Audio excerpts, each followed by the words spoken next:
Good morning to all. आज हम जयशंकर प्रसाद की कहानी ग्राम पर चर्चा करते हैं। कहानी जयशंकर प्रसाद द्वारा रचित है क्योंकि जयशंकरवादी छायावादी कवि थे। उनके काव्य में, उनके पाद्य में, उनके काव्य में, उनके गद्य में छायावाद की झलक हमें देखने को मिलती है।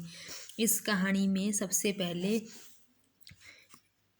श्रवण का महीना था, यानी कि सावन का महीना था, और सबसे पहले इसमें बादलों के गरजने की आवाज़ें, उनका मतलब आसमान की देख रेखा का वर्णन किया गया है। क्योंकि उस समय बादल गरजते हैं, बिजली चमकती है, बारिश होती है, धीरे धीरे बारिश होती है। क्योंकि बारिश के कारण सब और सुनसान हो रही थी, क्योंकि बारिश में कोई भी बाहर नहीं निकलता, इसलिए वहाँ पर सुनसान का वर्णन किया गया है। उसके बाद साथ साथ एक रेलगाड़ी की आवाज़ सुनाई देती है। वह रेलगाड़ी एक स्टेशन पर आकर रुकती है। रेलगाड़ी के माध्यम से जहाँ लेखक ने पहले दर्जे और दूसरे दर्जे के लोगों का वर्णन किया है।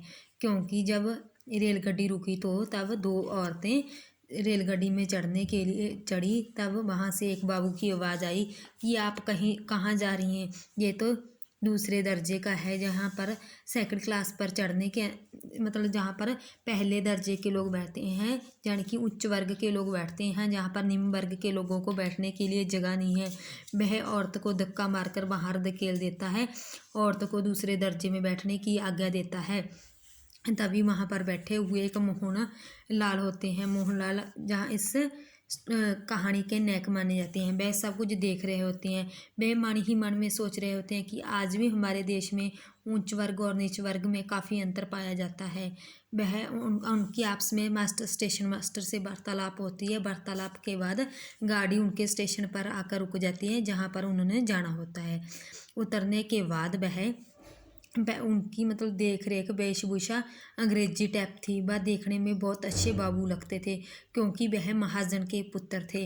वह काफ़ी सालों बाद बाहर से अपने देश वापस आए थे, इसलिए उसने पहले से ही तैयार खड़े घोड़े पर चढ़कर अपने ग्राम की ओर चल दिए थे।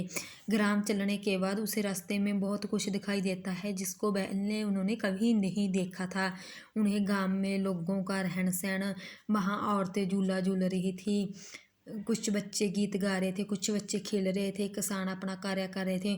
उनको देखकर उनके मन को काफ़ी आश्चर्य होता है कि यह कैसे कर रहे हैं, हमने तो पहले यहाँ कहीं ऐसा नहीं देखा था। ऐसे देखते देखते वह काफ़ी दूर चले आए। उनके काफ़ी दूर जाने के बाद रात होने वाली थी। उन्होंने सोचा कि शायद हम रास्ता भूल गए हैं। इतने में उन्हें कुछ बच्चों का शोर सुनाई दे रहा था।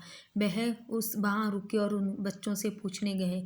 उसमें से एक 15 वर्षीय बालिका थी। मोहनलाल ने उस बालिका से रास्ता पूछा, लेकिन बालिका ने उसे रास्ता ना बताया। उसने कहा कि मुझे पता नहीं है, शायद मेरी माता को पता होगा।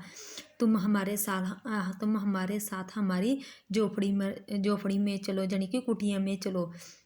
वह मोहनलाल धीरे पीछे वह बालिका के साथ कुटिया में पहुंच जाता है। वहां पहुंचने पर उसे पता चलता है कि एक 50 वर्षीय जो बूढ़ी औरत थी, वह एक खाट पर लेटी हुई थी। उनके चेहरे पर काफ़ी तेजस्वी थी, मतलब वो देखने में अच्छी लग रही थी, लेकिन उसका जो शरीर था वह काफ़ी दुबला पतला हो रहा था। जब मोहनलाल ने उस औरत से कुसुमपुर जाने का रास्ता पूछा, तब वह बुढ़िया के नेत्रों से, आंखों से आंसू बहने लगे। मोहनलाल देखकर हैरान हो गया और उसने पूछा कि ये आंसू आप क्यों बहा रही हैं? तब उस औरत ने बताया कि कुसुमपुर जो गांव के भूस्वामी थे, वह मेरे पति थे। किसी समय हम कुसुमपुर गांव के बहुत बड़े भूस्वामियों में से एक थे। हमारा वहाँ घर था, हमारा परिवार बहुत कुशल मंगल चलता था, लेकिन उस गांव के महाजन से हमारे पति ने कुछ आधार लिया था।